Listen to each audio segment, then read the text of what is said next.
Salve, salve! Como vocês estão? Quantas saudades de vocês!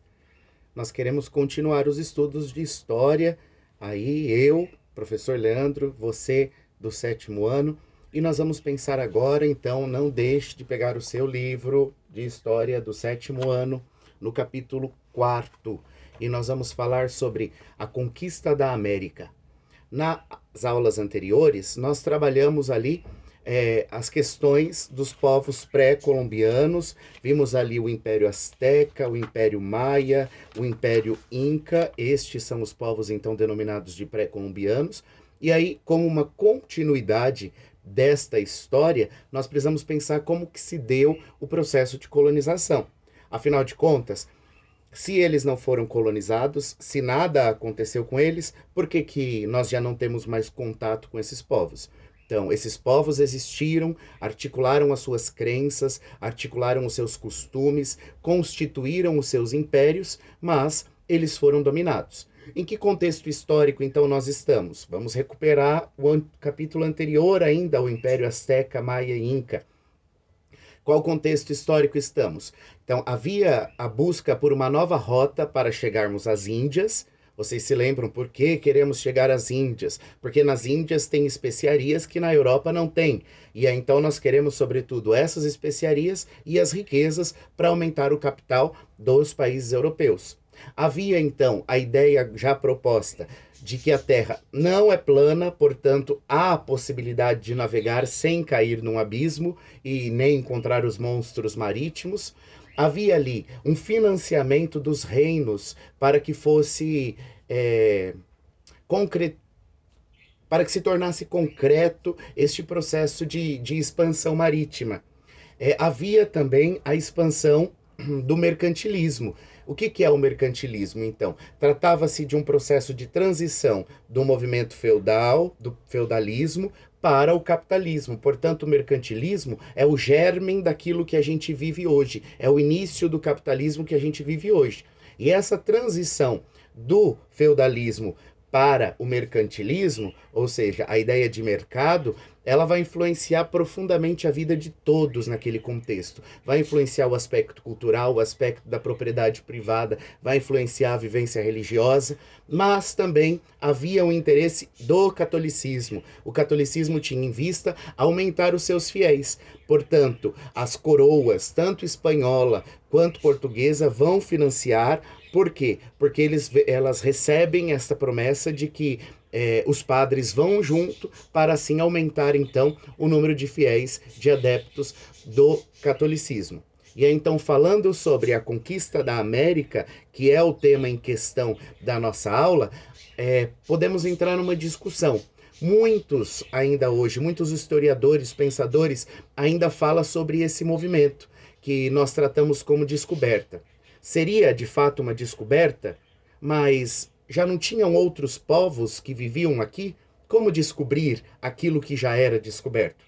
Será que foi um processo de invasão? Ou não, algumas pessoas mais romantizadas preferem falar sobre o encontro de dois mundos. Descoberta, invasão, encontro de dois mundos são termos utilizados para se referir a este mesmo processo. O livro traz para nós o tema enquanto conquista, a conquista da América. Então, ali no século XV, Portugal e Espanha já dominavam as grandes navegações. Portugal tinha liderança no litoral africano e nas Índias, na Ásia, e a Espanha, então, financia a viagem do genovês, nós sabemos ele não era espanhol, Cristóvão Colombo. Então, após 33 dias, passando por grandes apuros, nós já aprendemos isso, porque não se esperava que essa viagem fosse demorar tanto tempo. O povo começa a criticar, falar, ele não sabe nem para onde ele vai, nem o que está acontecendo. Então, uma viagem longa, muitos mortos, muitas doenças. Com 33 dias de viagem, no dia 12 de outubro de 1492, eles chegam, então, à região de Bahamas, no Caribe. Então, para formalizar esta divisão dentro desse processo de expansão marítima, que nós sabemos, saiu Portugal bem à frente, posteriormente a Espanha manda então pessoas também neste processo de expansão, porque a Espanha estava ocupada em retomar os seus territórios das mãos dos muçulmanos, se recordam disso? Se não se recorda, pega seu caderno, seu livro, para rever essa aula, que isso é importantíssimo. Então, diante dessas descobertas todas, Espanha e Portugal começam a criar conflitos entre elas, porque uma se diz desfavorecida à outra. E aí então entra o Papa na história, que naquele período histórico tinha grande força nos reinados. Ele vai fazer uma bula, uma carta interquetera para determinar a divisão. Ficaram satisfeitos? Por pouquíssimo tempo. Logo então, a Espanha começa a se sentir desfavorecida. E aí então vão criar o quê? O Tratado das Tordesilhas, que aí vai fazer uma outra divisão. Agora fica tudo bem. E claro, graças ao Tratado de Tordesilhas, nós somos hoje Brasil, nós somos hoje colônia, a princípio colônia descoberta por Portugal. Sobre a ocupação dos territórios, foi fácil para os colonizadores descobrirem tudo, estava tudo bem? Não, não foi fácil, porque eles chegaram em territórios vastos. Eles não estavam acostumados com territórios tão grandes. Ao chegar aqui, eles encontram os povos nativos, o que nós chamamos já no passado, na aula passada já ensinamos, os ameríndios, eram os nativos das terras, que demonstraram forte resistência. Havia um clima muito diferente do clima europeu, portanto era inóspito para esse povo. O povo sofria, porque dentro do continente americano, em um local é frio demais, outro local é quente demais, muda-se de temperatura várias vezes no dia, e isso não é comum na Europa.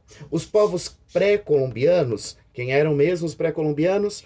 Os maias, os incas e os astecas. Eles já estavam aqui. E aí então, como que vai acontecer essa junção, né? O povo colonizador europeu que chega e o povo nativo que já estava aqui, qual o grande susto que eles têm? Então vamos entender ali melhor a questão das localidades. Os incas viviam na Cordilheira dos Andes. Os maias ocupavam a região que hoje nós chamamos de México, Guatemala e Honduras. E os astecas viviam também na região do México, como vocês puderam já ver ali nos mapas anteriores que nós colocamos nas aulas passadas. Então vamos começar a subdividir essas ideias para ficar mais claro. Por que o professor está fazendo isso? Vendo aqui no livro didático, se percebe que o livro didático traz para nós um contexto histórico, mas valorizando demais a questão da biografia de cada colonizador, mas por vezes não fica muito claro toda essa ideia, como que foi o processo de conquista, de tomada dos impérios. Então ali, a conquista dos astecas. A conquista do povo asteca se deu a partir de algumas situações, tá certo? Os colonizadores, quando chegam, eles já não chegam sozinhos, porque eles já haviam passado por vários locais. E em vários locais eles já haviam conquistado outros povos. Então, além da sua força europeia, eles têm mais o quê? Eles têm também a força de outros povos que vieram para ajudar, porque foram escravizados. Então, tem o auxílio dos povos conquistados. Primeiro aspecto da conquista dos astecas. Anote aí no seu caderno. Segundo, os europeus chegam com uma superioridade militar muito grande. Porque o que eles tinham? Eles usavam cavalos, que não era comum para os povos que estavam aqui, os pré-colombianos, e eles já tinham arma de fogo, ou seja, o uso da pólvora, a pólvora que passou a ser usada pela primeira vez na China. Então havia uma superioridade militar. Enquanto os povos pré-colombianos somente usavam arco e flecha, claro, na flecha deles tinha veneno e tudo mais, eram armas muito artesanais, os povos europeus colonizadores tinham essa superioridade, porque já haviam domesticado cavalos e faziam uso de armas de fogo.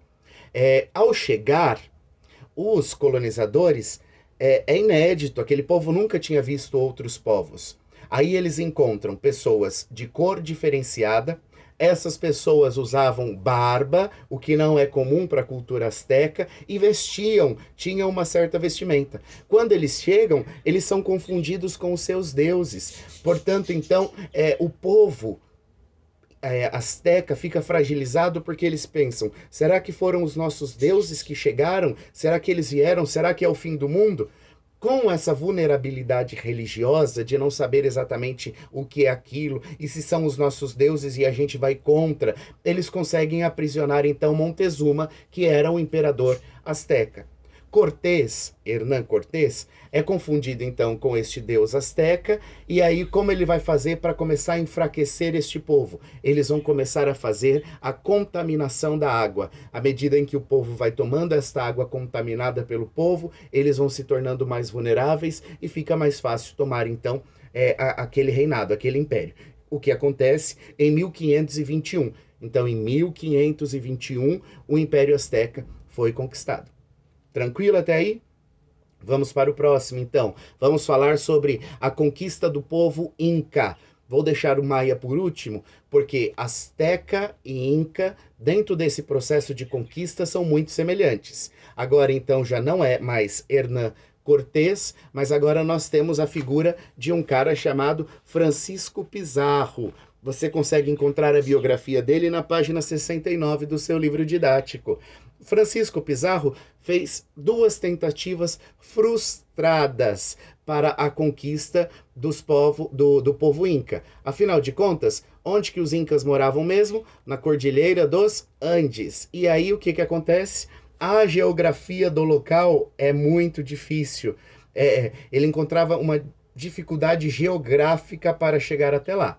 Em 1531, Atahualpa assume o Império Inca, se torna então o imperador. Os colonizadores também, da mesma forma no movimento no Império Azteca, os colonizadores são confundidos com deuses, porque usavam barba, tinha cor diferenciada, vestiam roupas diferentes das deles, e os incas tinham ali uma crença muito grande sobre essa ideia do fim do mundo. Então, quando eles chegam, será que é o fim do mundo? Assim como o povo azteca. Preciso dizer para vocês que, tanto para os astecas, quanto para os incas, quanto para os maias, toda a vida deles girava em torno da religião. Portanto, o respeito aos deuses, os sacrifícios humanos, como a gente viu nas aulas anteriores, a ideia de um calendário, do fim do mundo e essas coisas todas nascem de uma experiência religiosa, de uma crença religiosa e que vai influenciar na sua vivência social. Então ocorre em 1532 a Batalha de Cajamarca. Isso mesmo, a Batalha de Cajamarca. Nesta Batalha de Cajamarca ocorre a prisão e a morte então de Atahualpa, que era então o imperador Inca. O que vamos ver ali? Em 1533, 1531 faz 2 tentativas, é fracassado. 1532 chega, faz então a Batalha de Cajamarca, consegue prender e matar o imperador. Portanto, um ano depois, 1533, um ano de muitas guerras, o Império Inca é conquistado pelos povos europeus. Agora sim nós falaremos sobre a conquista do Império Maia. Anote aí, a conquista do Império Maia. Os territórios maias foram sendo conquistados gradativamente. Por quê? Somente os europeus fizeram este processo de colonização? Não. Os maias não possuíam uma organização imperial forte, como era a organização imperial tanto dos incas quanto dos astecas. E aí, então eles tinham uma organização social de pequenos grupos isolados. Com isso, o Império Azteca já havia tomado grande parte do território maia. Consequentemente, se destruiu, já havia se derrubado o Império Maia, o Império Azteca. O que nós temos? Nós já temos grande parte do território maia tomado, porque outros já tinham vindo antes de nós e garantido metade do nosso serviço. Então, por conta dessa fragilidade na organização imperial, a conquista dos maias foi muito mais fácil. Ela se torna, então, um aspecto facilitador para os espanhóis para conseguir tomar a localidade em que os maias viviam. Então foram feitas guerras, essas guerras foram fatores importantes, essas guerras é somente entre o Império Maia e os colonizadores? Não, havia guerra entre eles mesmos. Mas, além das guerras, fatores geográficos, climáticos, já deixava esse povo bastante fragilizado, porque por hora eles sofriam demasiadamente com inundações, por hora eles sofriam demasiadamente com seca. Um povo que não tem estabilidade, o povo que não tem uma organização social fixa, um povo que vive em constante guerras e revoltas internas, é um povo que já tem certa vulnerabilidade. Com isso se torna muito mais fácil para que os colonizadores pudessem fazer a sua missão, aquilo que eles vieram fazer. Então, é importante destacar, continente americano, ele começa então com essa conquista por parte dos espanhóis. Eles vão tomar então todo o território do Império Azteca, todo o território do Império Inca e todo o território do Império Maia. Vai ser fácil? Não vai ser fácil. O que é um aspecto facilitador para eles? O fato da religiosidade daquele povo e o fato deles conseguirem então serem confundidos por deuses. Outro aspecto facilitador para aquele povo é o fato então deles possuírem já animais domésticos, como o cavalo, e a utilização de armas de fogo. Isso tudo vai ser um aspecto vantajoso para o processo de colonização. Eu encerro então essa aula de hoje com a mesma pergunta. Podemos falar sobre uma descoberta? Como descobrir aquilo que já existia? Como descobrir um local onde já viviam outras pessoas? Seria um processo de invasão? Até que ponto a invasão ela é boa? Existe um aspecto positivo na invasão ou ela é totalmente negativa? Ou seria o encontro de dois mundos? Se há um encontro de dois mundos, não houve um respeito com relação à cultura e ao costume do outro, porque tinha-se ali uma soberania. Tinha-se o reinado que manda os navegadores, tendo em vista o mercantilismo, e tinha-se o interesse do catolicismo para conseguir expandir a sua fé e a sua crença. Nós continuaremos falando um pouco mais sobre isso na próxima aula. Até lá!